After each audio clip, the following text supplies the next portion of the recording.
Soma dusome Bibiliya twunguke byinshi ni buri munsi ku Kibabi TV, aho tuzajya dusoma igice cyo muri Bibiliya. Reka dusome twunguke ubumenyi.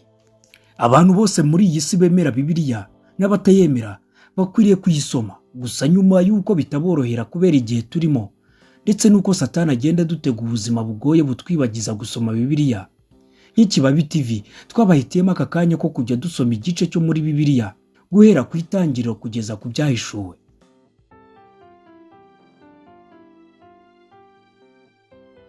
Uyu munsi turaza kuvuga ku itangiriro igice cya 6. Iki gice kigizwe n'imirongo 22, kivuga abantu bahinduka babi cyane. Umurongo wa mbere, abantu batangiye kugwira mu isi babyara abakobwa n'abahungu. Abana b'Imana bareba abakobwa b'abantu ari beza barongoramo abo batoranyije bose. Uwiteka aravuga ati, umwuka wanjye ntazarohora aruhanya n'abantu iteka ryose, kuko ari abantu b'umubiri. Nuko rero iminsi yabo izaba imyaka 120.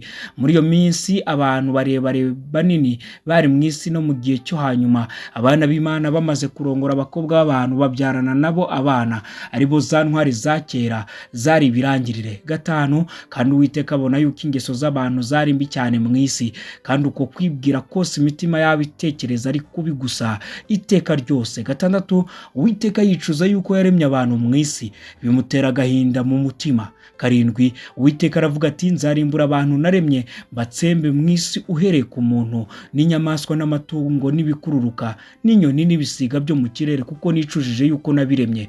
8, ariko Nowa agirira umugisha k'Uwiteka. 9, uru ni rwo rubyaro rwa Nowa. Nowa yari umukiranutsi, yatunganaga rwose mu gihe cye. Nowa yagendanaga n'Imana, kandi yabyaye abahungu 3, Shemu na Hamu na Yafeti.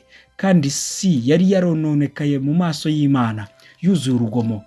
Imana ireba isi ibona yuko yononekaye, kuko abafite umubiri bose bari bononwe n'ingeso zabo mu isi.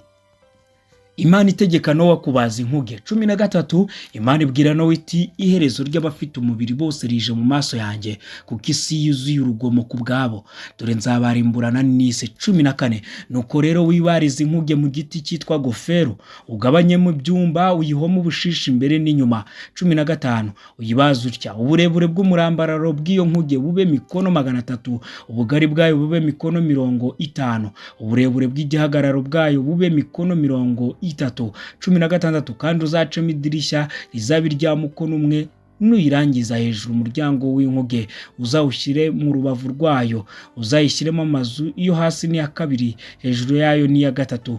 17, nanjye dore nzazana umwuzure w'amazi mu isi, urimbure ibifite umubiri byose biri mu mwuka w'ubugingo, ubitsembe hasi y'ijuru, ibiri mu isi byose bipfe. 18, ariko nzakomeza isezerano ryanjye nawe, uzinjirane muri iyo nkuge n'abana bawe n'umugore wawe n'abakazana bawe.